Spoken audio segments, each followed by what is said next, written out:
When you hear names like Pitbull, Rottweiler, Doberman, they definitely bring a certain image to mind, right? These are dogs that come with a serious reputation, and they often get slapped with the label dangerous. But is it really that simple? Today, we're going to dig into that. We're looking at where a dog's natural instincts end and our human influence begins to figure out if the danger is really in the breed or in who's holding the leash. This is the big question, the one at the very heart of this whole conversation. Is it all about DNA, a story written in their genes centuries ago, or is there something more to it? We're going to break down the history and the traits of some of the world's most powerful dog breeds to see if we can find an answer. And right here, this is the core idea for today. Think of a dog's breed like a blueprint. It tells you what that dog was originally designed to do.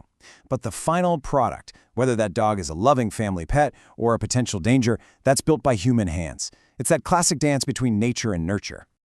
All right, let's start with a group of dogs that were literally created to protect. These guys were humanity's original security systems, bred to guard livestock, homes, and people.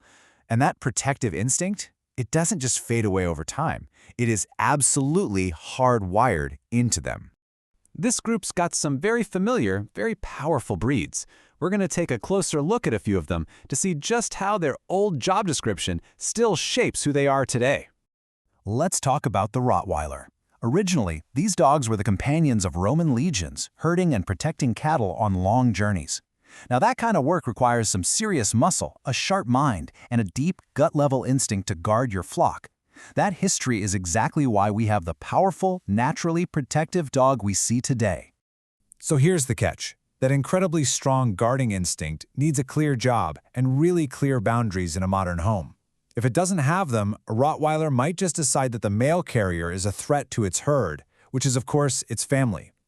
The human element is absolutely key here. Now the Doberman Pinscher, this one has such a cool origin story. A German tax collector, a guy named Louis Doberman, literally set out to create the perfect personal protection dog to keep him safe on his rounds. And what did he get? A breed that's incredibly fast, hyper-aware of everything, and fiercely devoted to its person. And this is where that intense loyalty can be a double-edged sword. A Doberman is designed to react to threats against its family. But if it hasn't been taught the difference between a real threat and, say, a friend popping over for the first time, that protective instinct can get triggered at the wrong time. Training isn't just a good idea, it's non-negotiable. Let's head over to Italy and talk about the Cane Corso. It's a type of Mastiff whose name basically translates to bodyguard dog. These were the guardians of remote farms, and they needed the brains to figure out what was happening and the power to deal with any threat. So yeah, they're not just muscle, they are thinkers. And because they were bred to be suspicious of anyone who wasn't part of the family farm, socialization is everything. A Cane Corso puppy needs to be shown, gently and positively, all sorts of new people, new sounds, and new places. They have to learn that the world isn't just full of threats that need to be handled. Okay, let's shift gears and look at our next group.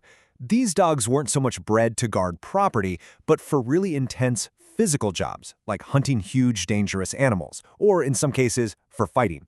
Their defining traits are just raw power, incredible tenacity, and an engine that just doesn't quit. The breeds in this category, let's be honest, they often carry the heaviest stigma from the public. So let's look at the Pitbull Terrier and the Dogo Argentino to really understand their complicated pasts and why their powerful nature demands an exceptional level of responsibility from their owners. Now, we have to be really direct about the history of Pitbull-type dogs. They were created from bulldogs and terriers for truly cruel blood sports. That history resulted in a dog with unbelievable determination, a high tolerance for pain, and just immense physical strength for their size. And look, these aren't opinions, these are just the historical facts of how the breed was developed. And this is where it all comes together in the present day. The breed's history gives it the potential for causing harm, but its actual behavior is almost entirely a mirror of its owner. A well-raised, well-socialized pit bull can be an absolutely amazing family dog, but one that's poorly handled, well, it has the physical tools to be incredibly dangerous. The owner is the game-changing variable. The Dogo Argentino was basically engineered for one of the most dangerous jobs out there: hunting wild boar and puma in Argentina. Think about that. It required a dog that was totally fearless, incredibly powerful, and had an overwhelming drive to chase and hold on to its target. And you can probably see the challenge here. That same bravery and intense prey drive that you need to take on a wild boar can be absolutely disastrous in a suburban neighborhood if it's not managed by an expert owner. A dogo that sees a cat as prey isn't being bad, it's just doing the job it was bred for. It needs an owner who gets that and knows how to manage that instinct safely. All right, let's move on to our final group, and this one might actually surprise a few of you. These are breeds that were bred for jobs that needed them to think for themselves, often miles away from any human telling them what to do. They're workers, driven just as much by their own instincts as by our commands. So you've got the Siberian Husky, the Alaskan Malamute, and the Chow Chow. These breeds are all famous for being strong-willed, super independent, and, yeah, sometimes a little bit stubborn. Let's dive into why that independence is such a huge part of who they are. Take the Alaskan Malamute. Their job was to pull incredibly heavy sleds across vast, icy landscapes. They worked in teams, in packs, and they had to be tough as nails. This history created a dog with a really strong sense of pack hierarchy and a stubborn streak that could literally be a lifesaver if a human gave a bad command on a dangerous trail. They needed to be able to say no. So what's the takeaway here?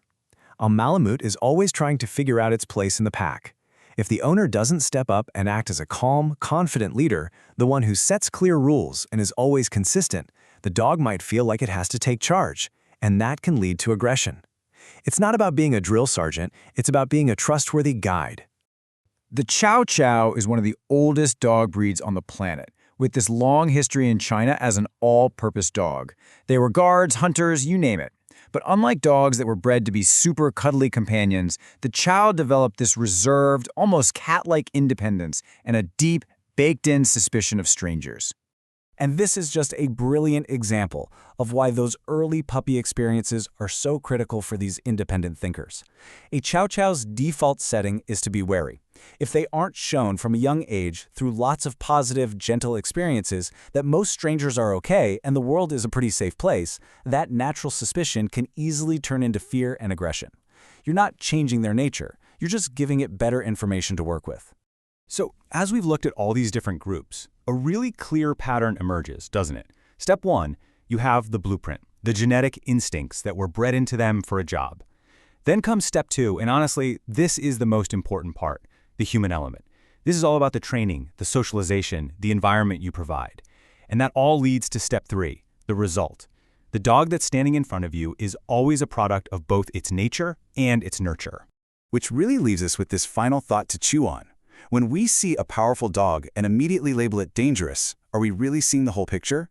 Are we accurately judging the animal itself, or are we actually passing judgment on the things we can't see? The training, the management, and the responsibility of the person at the other end of that leash? It's a question that's definitely worth thinking about.